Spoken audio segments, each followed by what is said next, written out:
Dr. James Averill, Jill Wagner, and Roger Koberstein will kind of get settled while I talk through this last session. In a lot of ways, I feel like we're sort of ending the day at the beginning. And we're talking about data management. And to have traceability, we have to have something to trace. We have to have something to share. And it's all about the information that we're talking about. We've talked a lot about systems this week and technology and marketing and communications around those things and security of information. But what about the data? What about the information that we're trying to share, the feasibility of that data? And I think we have some really unique perspectives today that honestly are representative of all of us in the room. Dr. Averill is a state veterinarian of Michigan, and will bring that regulatory perspective to us and animal health perspective. Roger is cow-calf producer. He's boots on the ground and has a lot of experience with EID tags in a herd management environment. And Jill brings a wealth of experience of information systems with GlobalVetLINK and how those systems run, how to keep those systems secure, how they talk to other systems. So I'm anxious to hear from each of them and looking forward to this conversation. And we collectively hope that all of you will participate. This is the last session of the day, but I think it's a really important one. It brings us back to the beginning. We talk about information and data, and that's what we want to share with you today. So, James, you want to get us started? So I just want to say thanks to the organizers for the opportunity to get up here and share a little bit of a Michigan perspective here.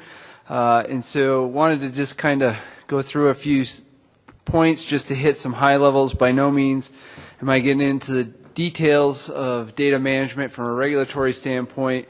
And if we really wanted to, I wouldn't be the one giving the presentation on data management in a regulatory world, because I have staff that do that all the time. So I'm not the best at that. But I want to just kind of recap a little bit, and I think we've heard some of this throughout the week for those that have been here, talk a little bit about what we do as regulators. I'm going to give my perspective. I can't speak for all the other state animal health officials in the room or around the country.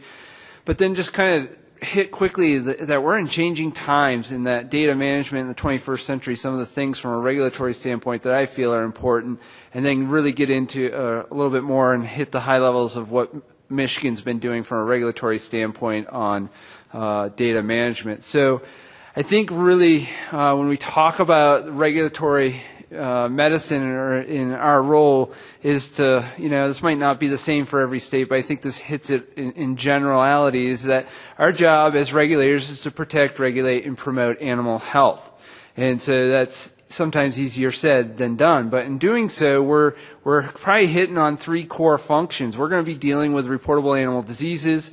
We're going to be talking about animal traceability, and then in some capacities, we may all be doing something from a licensing standpoint. And so we're doing those three core functions with the ultimate goal in mind, that we're protecting, regulating, and promoting animal health. And that we don't do that in our own silo. It's through partnership, working with our industry, other governmental agencies, and maybe even in academia too. So to come in and hit on the changing times, this is a slide I use a lot, but I think it really speaks to, and has been something that's been a theme here many times in some of our presenters this week, is the speed of business and the speed of commerce today. This is a map showing all the flights in the world in a 24-hour period.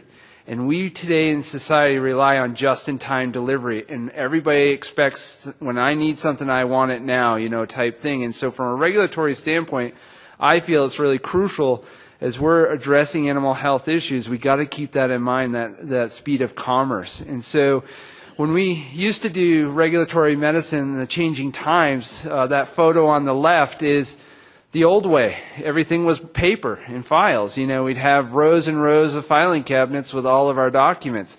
Well, nowadays we're moving into, let's store everything electronically. We can do searchable databases for storing documents electronically, and that's what's on the right-hand side. Also, as we've been talking about ID, I think really the days of tattoo and noose tags are going away. it's hard to read, and that things are moving more towards, as there's been conversation, with electronic ID and the 840 tags, which is something we use exclusively in our cattle industry in Michigan. So just kind of moving along, and where I see data management in the 21st century is a couple key things that are important when looking at data management. One is the standardization of data collection. And I'm putting a few things up here. This is not the extent of it. I'm no data manager in writing code, but we got to make sure that we have a standard template out there, and I think we've been doing some great work from a regulatory standpoint to address that. We then need to be talking about, okay, what are the databases, and what's the purpose, and what is the relevant information that we need? We don't need to know every little thing of how cattle are managed or the hog operation, just whatever species we're talking about, but the data that we have and the database that we're using, it has to be user-friendly by all. And then you need to be thinking, who needs to have that access? Is it just the regulators? Is there the producers? Are they separate or not? And then finally, should we be trying to have with that standardization an ability for systems to communicate? And the blockchain conversation that we had on Tuesday kind of falls into that. So finally, the other thing that with databases that I feel very strongly is I am a producer. I'm a state veterinarian 8 to 5 and a sheep farmer after hours. I value the producer security and the importance of holding that information private and that it's not out there for everybody to see, and we need to be able to protect that information. So trying to move along and just hit a number of high points here, I want to just share a little bit of Michigan's perspective. If anyone in the room doesn't know, Michigan's been dealing with bovine tuberculosis since 1995. It's a little disease of concern in Michigan. That's me being sarcastic. It is a big part of what our staff, 75% of our budget, deals with bovine tuberculosis. So that's where I'm coming from with our Michigan perspective. And 11 years ago in Michigan, our industry and our board, our commissioners made the decision that all cattle leaving a Michigan premises has to have electronic identification. That was in 2007. That was not an easy conversation, just like a lot of the conversation we've been having here today. But through a series of conversations that were over a year long, everybody agreed to that, and the decision was made to go to electronic ID. It has brought some benefits to us from a regulatory standpoint, from an efficiency, reduced error, from reading and transposing numbers, to speed of our traceability that we can do this day and age with electronic identification in the databases we have. So we predominantly use two databases to manage our data from a TB standpoint. Our TB program data is all in USA herds. So we're a herds state, and our test charts, our movement permits, every premise identification, allotment of electronic IDs to producers are all in USA herds. Then we have another whole database that is important that is with our health certificates, our interstate certificates of veterinary inspection, where we have those, an electronic file system that's very searchable and able to help us do our work from a traceability standpoint when the need arises. So the other thing I wanted to hit on is the privacy. So in our law, Public Act 466 of 1988, as amended, otherwise known as the Animal Industry Act in the state of Michigan, has a very specific statute in there that speaks to privacy that says any medical or epidemiological information that identifies the owners of animals, and a bunch of words in between there, is exempt from disclosure under the Freedom of Information Act and is not open to public inspection without the individual's consent. So we've been challenged on this by individuals wanting to FOIA disease records, premise ID numbers, animal ID numbers, and we've always said no, that's exempt through FOIA. Now, have we ever been challenged in the court of law on this? No, not to the best of my knowledge, but so far this is holding up true for us in Michigan. So I think we all have to keep in mind that why we do what we do. And we all play a different role in providing the safe, wholesome products that we do for our consumers and keeping the animals that are healthy that we are raising and for allowing those to be around for future generations to come. So we all play a part in traceability, and that. Just wrapping up here, data management is critical for us from a regulatory standpoint, and having that traceability of animals when a disease outbreak occurs. In an ideal world, in my opinion, data management needs to meet all parties involved. And I'm not saying we have it perfect in Michigan, but we've, I think, made some great strides in trying to do that. And that finally that privacy, producer privacy is critical. So that is what I wanted to just touch on very briefly. I could talk about this for a lot longer, but just trying to be succinct. So thank you.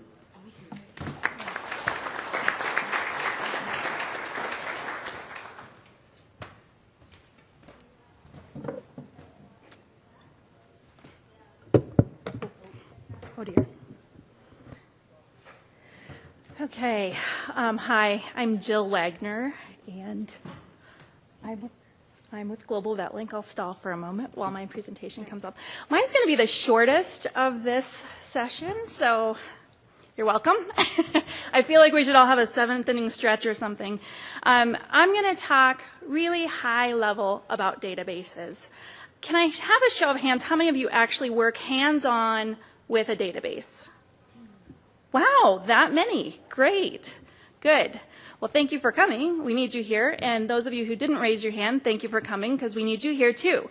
So it's important to talk about databases and the risks that we have with them and kind of how they're structured. So that's what I'm going to cover on a high level. And I'll just start off by saying, as a mom, I always tell my kids, don't pick on the kid that everyone else picks on. Stand up for that kid. But today I'm not following that advice. Sorry, Mark Zuckerberg. He has been in the news, in case you don't follow the news. He is all over the place with Facebook. We're seeing a lot of headlines about databases being hacked.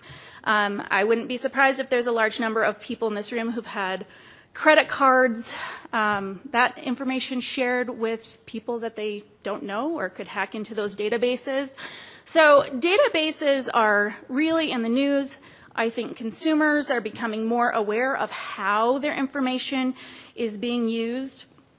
And, you know, I mean, when you get to the heart of what's really bothering people, it's hacking and it's privacy. It's, you know, your information is not being used the way you thought it was going to be used. But I want to point out that not all databases are malicious, okay? So, you know, when I pull into the Target parking lot and my Cartwheel app tells me what's on sale today, I appreciate that.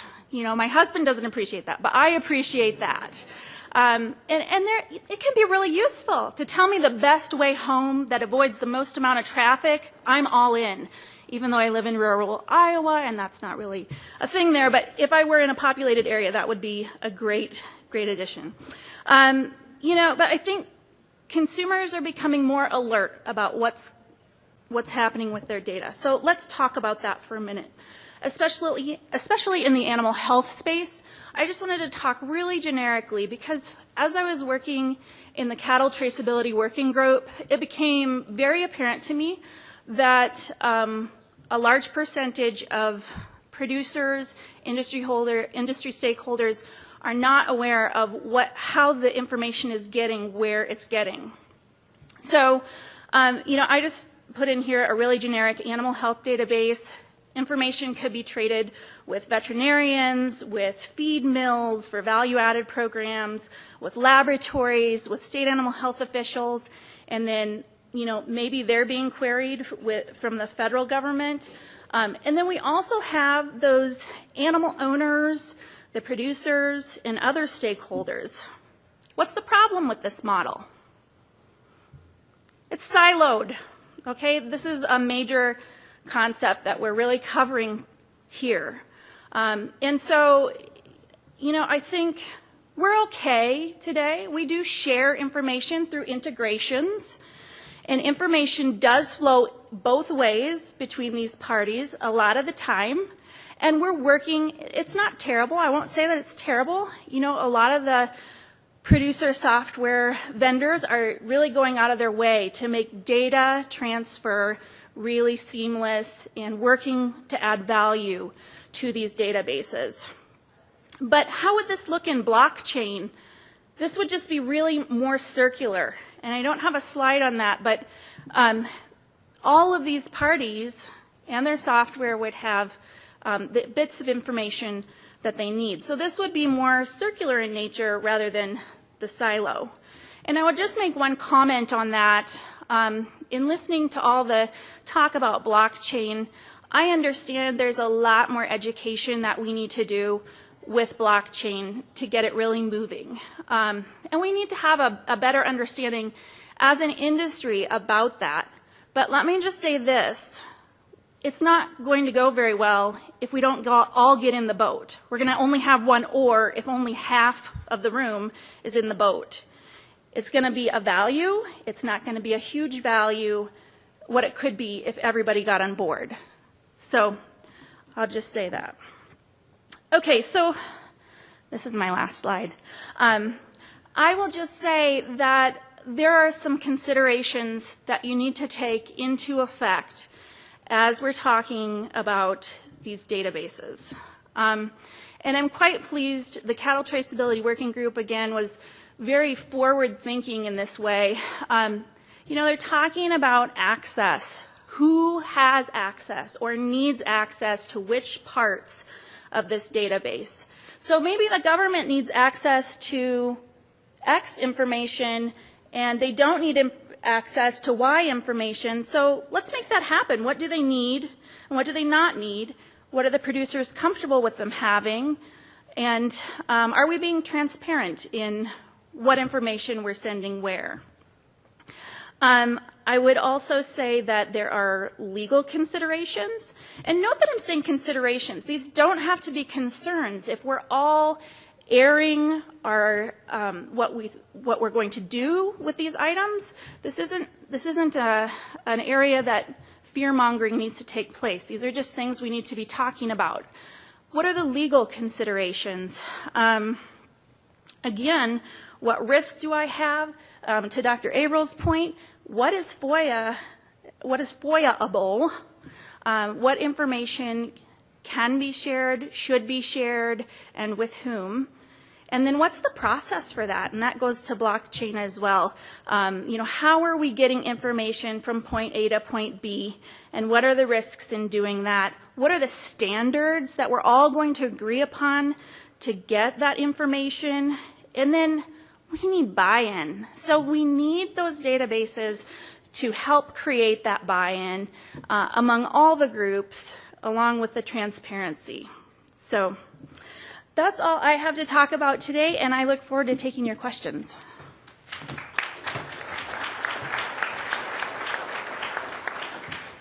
My name is Roger Koberstein. I live out here in northeast Colorado, and we run a few hundred pairs of cows. And, well, I've been in the EID tag business since way back when, 10 plus years. And so I've had lots of experience in the EID tags and what works, what doesn't work, what we've used over the last few years and how we tweak our system. And our first goal was to, we have ranches both in Colorado and Nebraska. So our first goal was to make sure that all the animals were tagged so we knew where all the animals were, all the cows were. And calves. And we can go to any one of the ranches and I can tell you, give me a cow's number and I can tell you where she's at, what piece of pasture she's in, where she's located, and those kind of things. Once we got done with our animal disease traceability and got that all in line, we're now doing full traceability from birth clear to the consumer. We track them animals. We have, and so it's a little, I'm covering a little out of the box different theory than what you guys have been talking about for the last few days, but we can actually go to the supermarket or the grocery store or the restaurant, and I can walk into that cooler, look at that package of meat. There's a code on that package of meat. I can look it up in my phone or anything like that, and I can tell you exactly which animal that come out of, when it was harvested, and all of its background. We collect calf data. All the calves are tagged most generally at branding with EID tags, which means they're about 60 days old. We keep track of them calves throughout the whole cycle. We feed most of our calves out. We also have a registered Angus herd, and so those cattle are also tracked, and we use the EID tags into the bulls for the veterinary certificates, and for the heifers we use those tags in the heifers for the bangs vaccination program. So when the veterinarian comes to do the bangs vaccination, when he walks away, he's got either a flash drive or something like that with all the animals' numbers on them, birth dates, everything like that. So he can actually store that data or send it on in to the Department of Ag. Feedlot data, we use both low frequency and high frequency tags. I use high frequency tags in the feedlot cattle because of the ease of scanning. I can drive down the feed alley with a feed truck.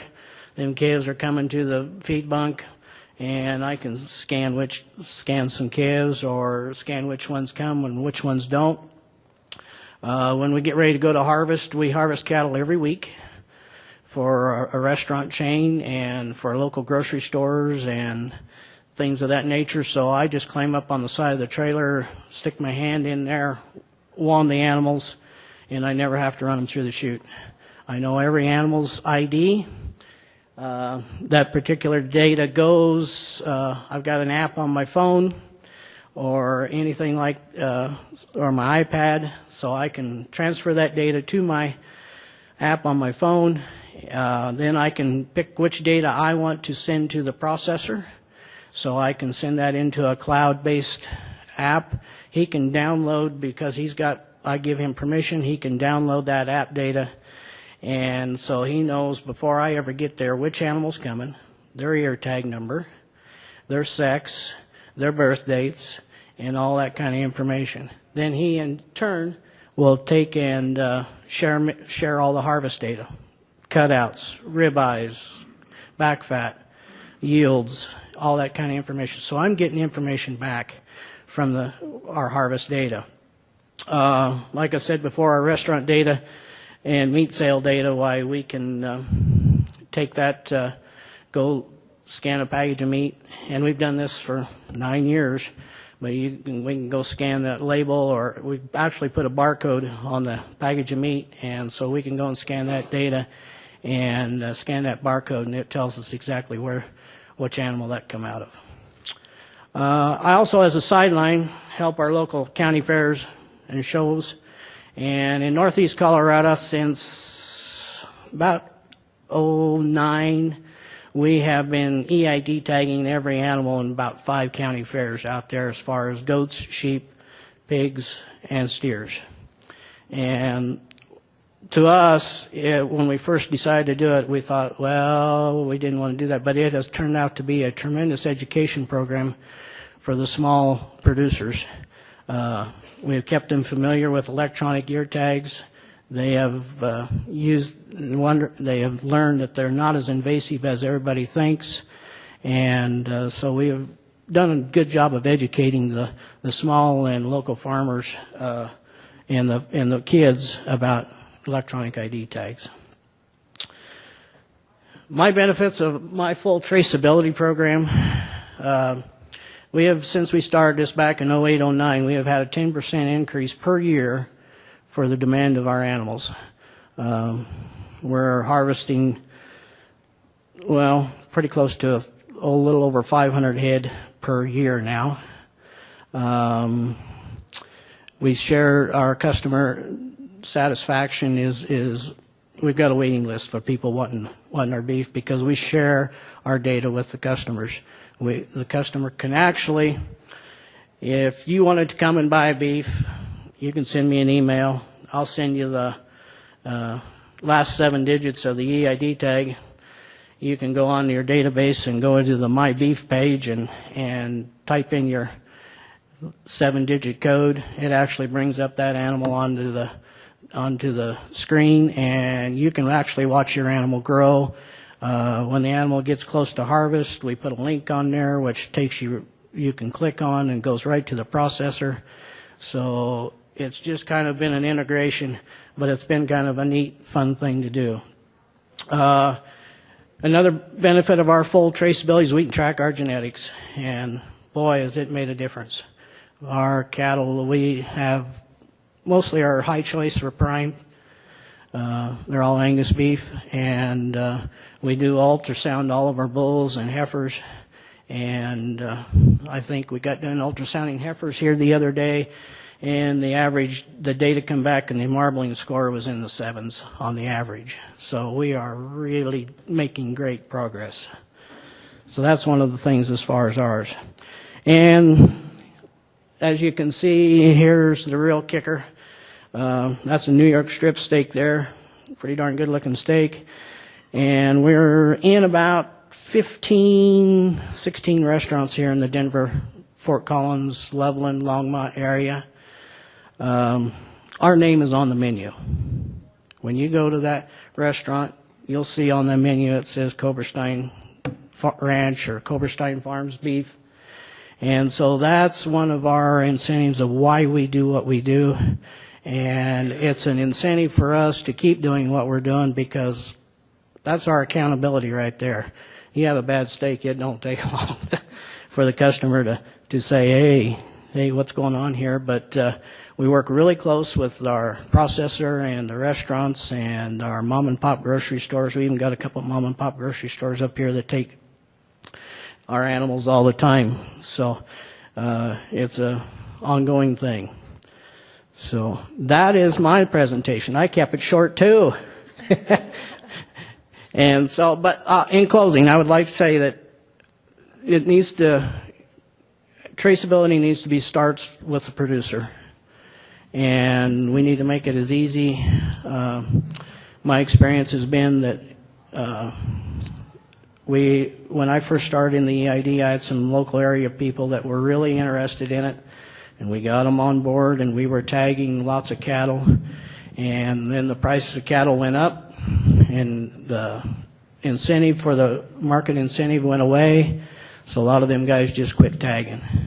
And so we've got to get them people back interested in tagging, and like I said, the 4-H program has been a great asset to keep that tag in the front of the public and in front of the people. And but you gotta work with the producers. Thank you.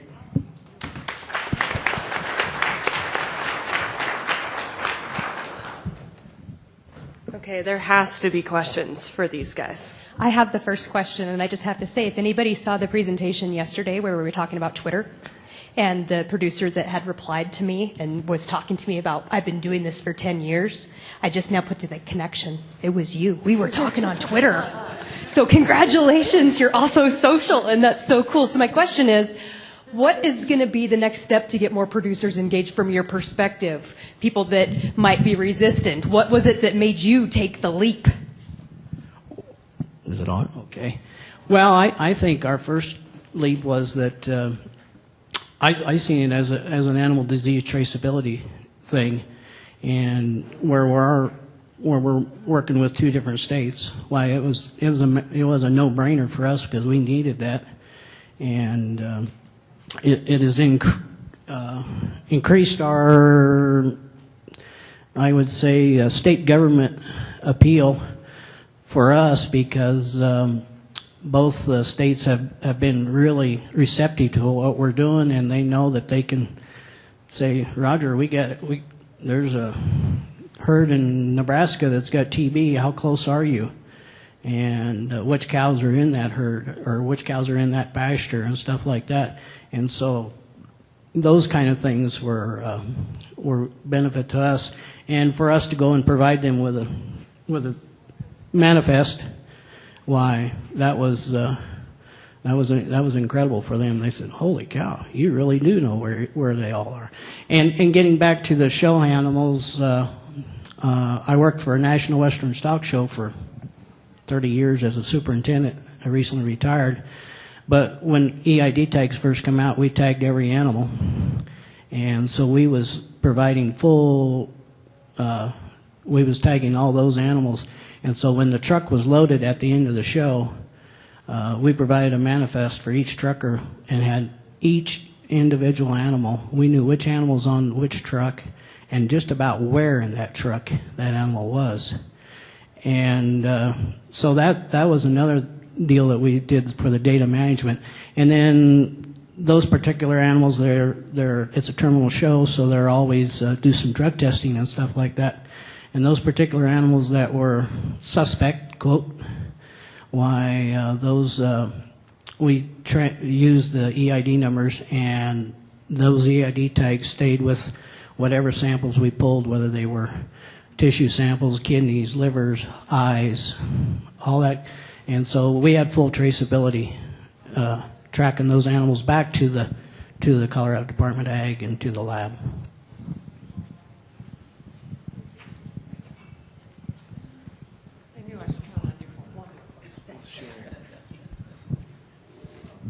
This is for Roger.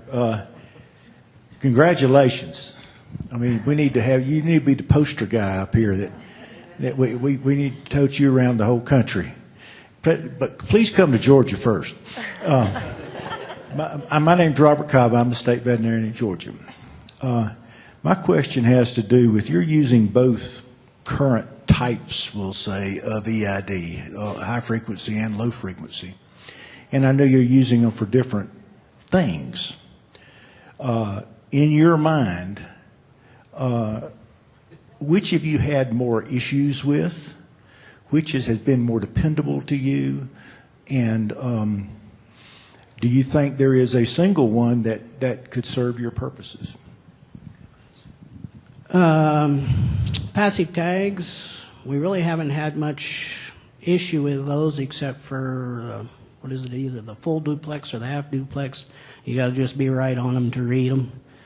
And that would be my issue with those. But we use those in the registered bulls for the bull sale, and for the heifers, well, yes and no on the heifers, but it's much easier for wherever them bulls go throughout the United States, it's much easier for the guys to scan it with a passive reader than with the UHF, given the take that UHF is still fairly new in some of the areas of the United States. We've got UHF tags in heifers that are 4 years old, or cows that are 4 years old. Retainability has been awesome. We have not. We'll lose our herd tag before we'll lose one of those UHF tags. And they were even, as yearling heifers, they got into some plum thickets where they could really tear them tags out. And we were losing management tags, but we weren't losing the UHF tags. And I enjoy, as far as animal safety, it's a lot safer to read the animals from a distance, and especially when you get to the packing house. But once you get inside, and for harvest data, we did this one year at Stock Show too. We had a whole bunch of steers, and we were harvested up at JBS, and I worked there for many years when it was in Montfort, and we were able to, the chain speed was about 420 an hour. We harvested them steers. I was able to read their tags, print a label, and the steers did a serpentine in about 50 foot. When they come back around, we had the label that went right onto the carcass, and so, I mean, they was easy to read in the packing house. So, it's a matter of preference. I know for feedlots they like the UHF tags for working cattle and being able to scan them animals as they go up the chute because the readability is so much better. We haven't had any issues as far as readability on the UHF tags because, and I've been reading them at 20 foot. Like I said, I like the idea of having them in the, using them in the when the cattle are in the stock trailer, and I can scan them animals and not have to get in there and not have to say, oh, did I scan that one? Did I scan that one? And not have to stick my arm in there very far. So there's benefits and pitfalls to both of them, and I really can't choose one. They both got great aspects for different purposes. So.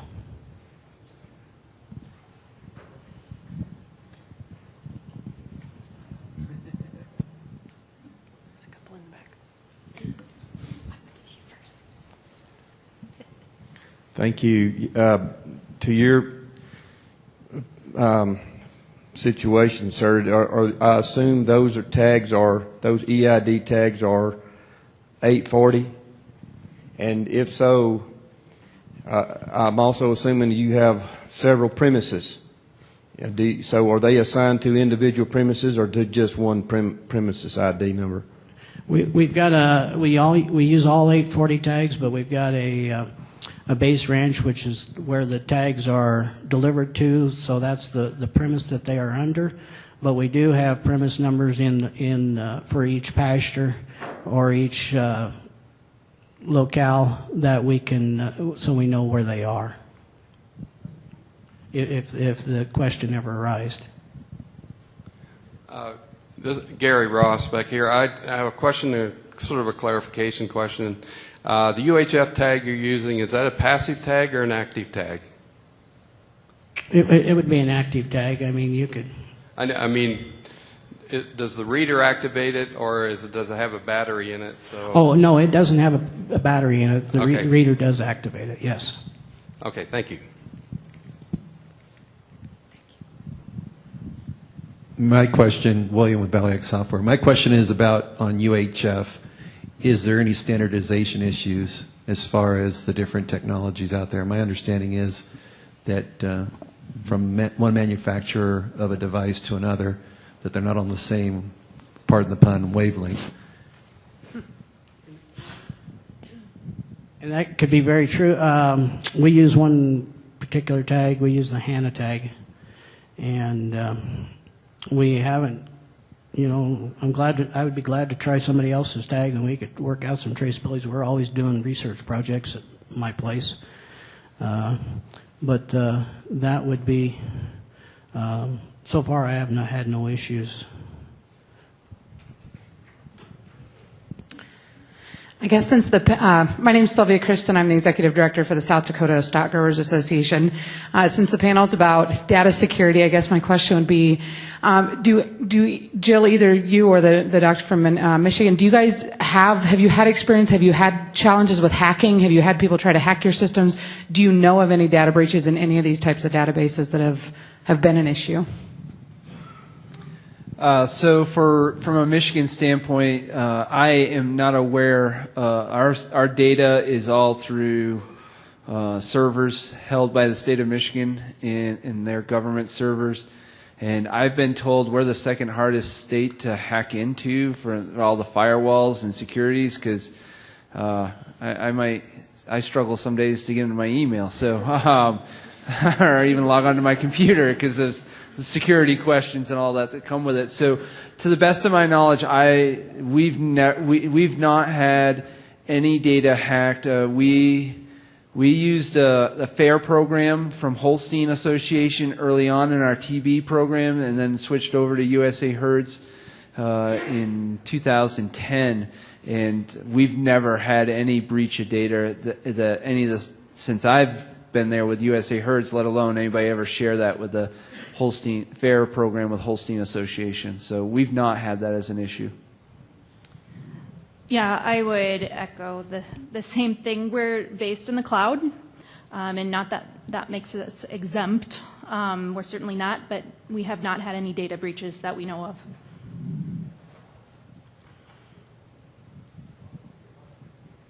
Anyone else? All right, well, thank you everyone for your participation. One more? Sarah's right there. Hi. Any news on GVL or any other EICVI product becoming compatible for auto-population of Core 1? Yes, that's actually a reality. So for those of you in the room who are not utilizing the integration between GlobalVetLINK and Core 1, SCS, USA Herds, we utilize what we call an API, and that's a programming interface. It's basically a tool in your tool belt to be able to communicate with our database, and that happens automatically now. So if you're downloading a spreadsheet and manually uploading it, there are better options. So that happen automatically, and it goes to that whole notion that we're not totally ignoring this whole notion that we need to share data. We certainly are making efforts to make data available where you need it and when you need it. So if you aren't utilizing those tools, make sure that you contact either Michael McGrath from Core 1 or Mitzi Torres from USA Herds. So, yes. All right, well, please help me in thanking these guys for their awesome insights.